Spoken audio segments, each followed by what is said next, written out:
The prank that made my friend's family move overnight and he never knew it was me. Original post. Alright, so picture this. It's the mid-90s, I'm a middle schooler, and pranking my friends are practically a hobby.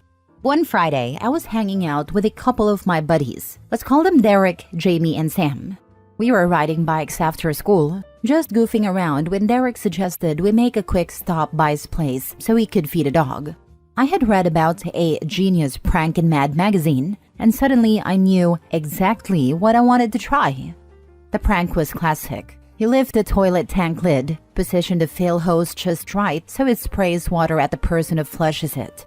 Since the water doesn't fill the tank, the float bulb won't rise and the water keeps spraying until someone turns it off or fixes the hose.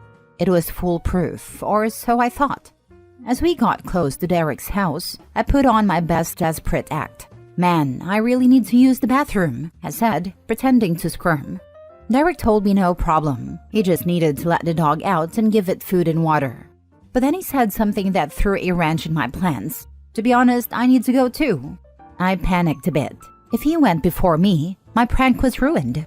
Luckily, he let me go first. I practically bolted upstairs, holding myself for dramatic effect, and Derek pointed me down the hall to the bathroom. Once inside, I lifted the toilet tank lid, positioned the hose just right, and closed it back up, picturing Derek's reaction as water would spray out. I went back downstairs, trying to look as casual as possible. A minute later, Derek ran up to use the bathroom, while the rest of us waited with our bikes outside. He came back down like nothing happened, so we hopped on our bikes and rode to the park. I tried fishing for any sign that he'd noticed the water, saying, "Man, you took long enough." He just shrugged, said he'd let the dog out and took a quick piss, and that was that. No mention of any water, no reaction at all. After a while, I forgot about it as we spent the day hanging out. Even got to chat with a girl I'd have a massive crush on. Life was good. Then came Monday. During class, I noticed Derek looked a bit out of it. After lunch, the PA system crackled, calling him to the office and announcing he'd be leaving for the day. He looked confused, grabbed his stuff and left. The whole class heard him grabbing things from his locker outside. But then he didn't come back the next day, or the day after that. In fact, he didn't come back at all. We all wondered what the hell had happened. Finally, Sam, who was pretty tight with Derek, broke the news. Derek had moved away, just like that.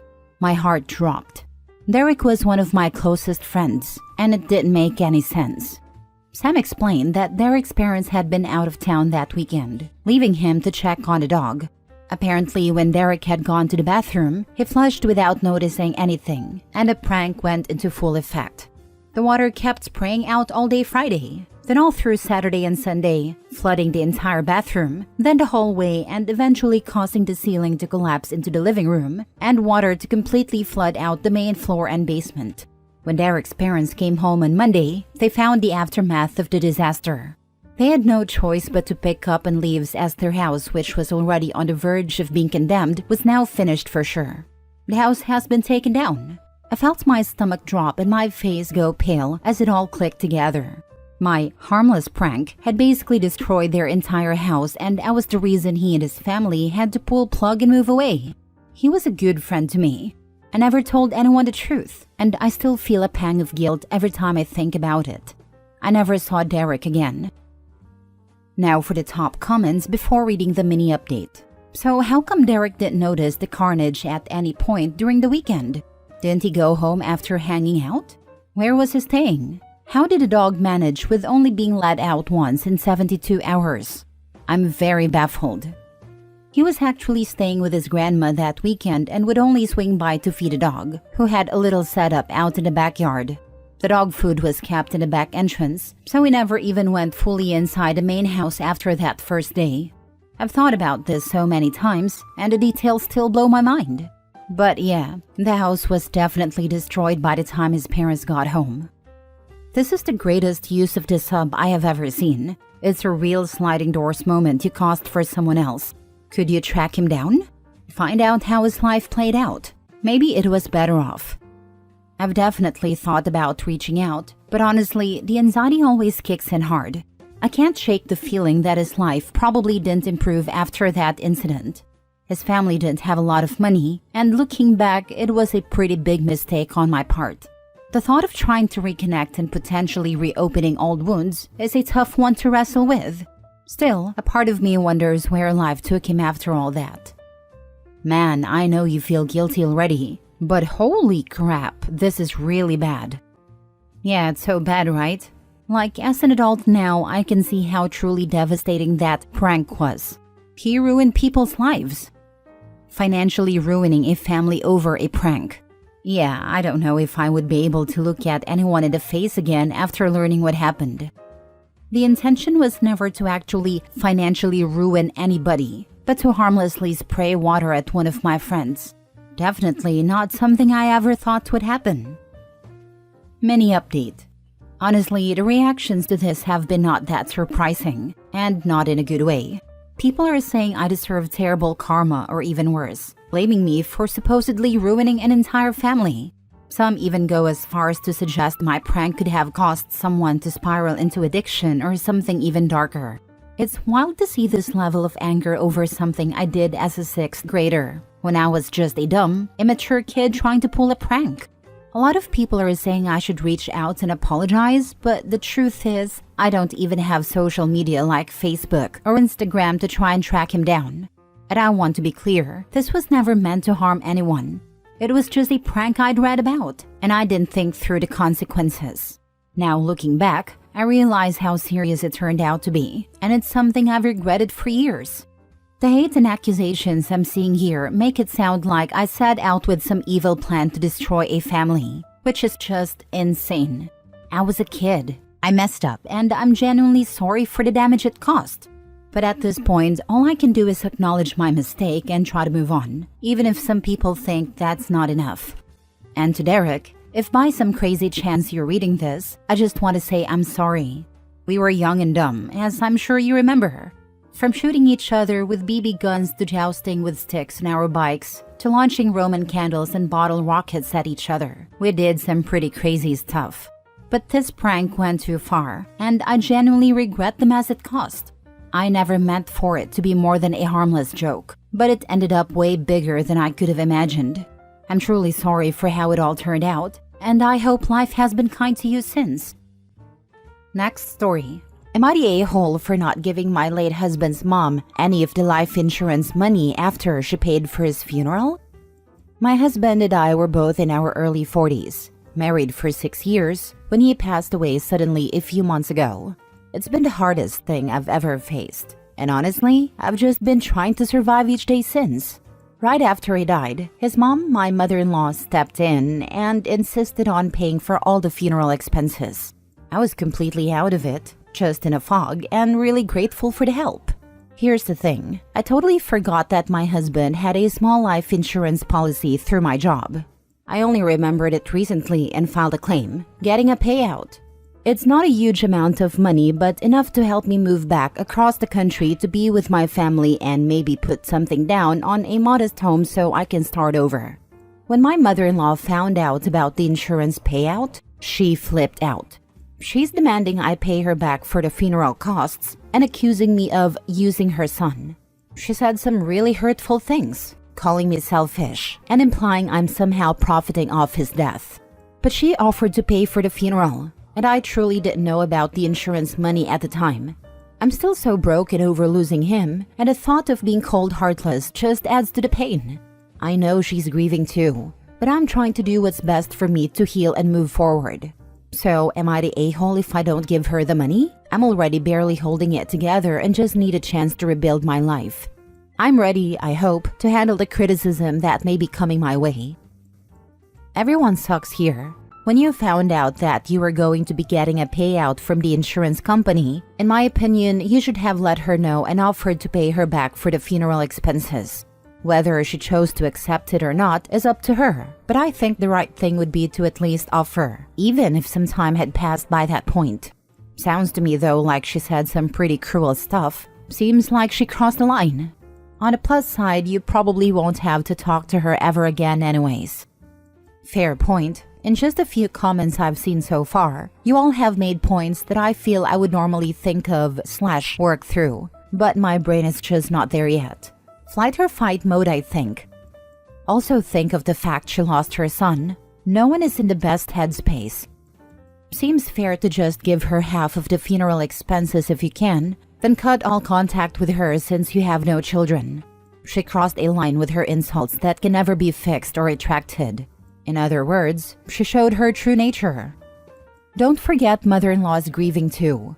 I am child-free, so we'll never know what it is like to lose a child. But even losing an adult child must be a horrific experience. Mother-in-law stepped up to deal with the funeral expenses when OP was too out of it to deal with this aspect of her husband's death. The name calling is vile, but mother-in-law's hurting too. And I can see how she feels used now that she finds out OP got a pretty decent sum in insurance. You're the a-hole, to be honest. You should at least give her some of the money. Both of you are grieving, and it's common for people who are grieving to be a bit, not selfish, but self-centered as a way to protect themselves. I don't think you are a selfish person, but you are only thinking about yourself, which is understandable in a crisis. Here's the thing, funerals are not cheap, and his mother had to pay for the funeral and was supporting you. The least you can do is reimburse her. I am genuinely sorry for both of your losses, and I hope that the relationship was not damaged by this misstep, as you both will need each other. It's okay if you need to tell her that you needed to hear from some peers to realize the mistake. Thank you. I appreciate your honesty. Last story. Am I the a-hole for telling my dad he chose between me and his fiancée when he prioritized her surgery over mine? I, 17 female, have had a rocky relationship with my dad. My parents married after I was born, hoping to provide a stable family for me, but they divorced when I was 11 after my dad went to rehab, and things only worsened from there. During rehab, he met his current fiancée and they later had a kid, 6 female. Since then, my dad has been mostly absent from my life. Whenever I have important events, he either has an excuse or doesn't show. I'd estimate he's been present for less than half my events since their divorce. A few years ago, I was diagnosed with scoliosis, and initially surgery wasn't needed. However, my condition got worse, and I was finally scheduled for surgery on September 20 of this year. I told my dad about it months ago, expressing how much I needed his support this time, and he promised to be there. But later, he texted to say he'd planned a vacation that would keep him away until mid-December, just as my recovery period would be ending. It broke my heart, but I accepted it. Then, 2 hurricanes hit his vacation spot, and he told me he'd make my surgery. I felt a glimmer of hope, but then just a week before my surgery, he texted again saying his fiancé's lung cancer surgery had been scheduled for the same day, a few hours before mine, at a hospital 30 minutes away. He said he might not make it to my surgery. But with him, might not usually means won't. He added that this wasn't about who he loved more. That message shattered me. I realized that no matter how much I hoped, he might never give me the attention and support I needed. I broke down in my kitchen floor that day. After sitting with my feelings, I texted him to tell him how deeply his actions hurt me. I said it wasn't only about love, but about showing care, and that he'd given me hope only to let me down again. I questioned if his fiancé's surgery had really been scheduled last minute, or if he had known earlier but hadn't told me. I asked him to show he was my dad through his actions, not just his words. He responded, insisting the surgery was only scheduled the day he'd told me. But because he lied in the past to save face, I reached out to someone who might know the truth. I then sent a follow-up message, clarifying that my frustration wasn't with his fiancée. It was with his ongoing absence and lack of support. I said that even if his reasons were genuine, he could have at least shown some empathy. I told him I'd hoped he'd be a better father for my half-sister than he has been for me. In a final message, I made it clear that I was done putting in all the effort to maintain our relationship on my own. I told him that if he wanted to be my dad, I would gladly be his daughter, but if he chose not to, I would be fine with that too. He hasn't responded, and honestly, I'd prefer he sit with what I've said. For once, I hope he really thinks about his actions and the impact they've had on me. So, am I the a-hole? Girl, your father hasn't shown up for you your entire life. What makes you think he is going to do it now? And furthermore, why do you allow him to have that power over you? He is not your father. He is the male who impregnated your mother. Stop elevating him to father status. This man is going to support the person he is making his life with, not the child he walked away from years ago. He doesn't prioritize you, and he never will, no matter what words he uses or promises he makes. Good luck with your surgery and focus on your recovery. Thank you, I will. Lung cancer surgery for fiancé trumps daughter who still has mom's scoliosis surgery. But otherwise, from what you've said about his reliability, not a-hole. Maybe send fiancé a note wishing her luck. And if it was a lie, crap will hit the fan. No way. If I had to choose between my daughter and husband, I would 100% choose my daughter. Why? 1. My husband is an adult. 2. Me being at the hospital while he had surgery would not change the outcome of the surgery, so the severity does not matter. 3. Both surgeries could go wrong. If I had to choose whose smile I would see for the last time, it's my daughter's. 4. I love my husband very much. He is the love of my life. But it cannot be compared to how I feel about my daughter. Would I sacrifice my own life to save my husband? I don't know. Would I sacrifice my own life to save my daughter's life? Yes, without any doubt. Just let me know where to sign and it's done.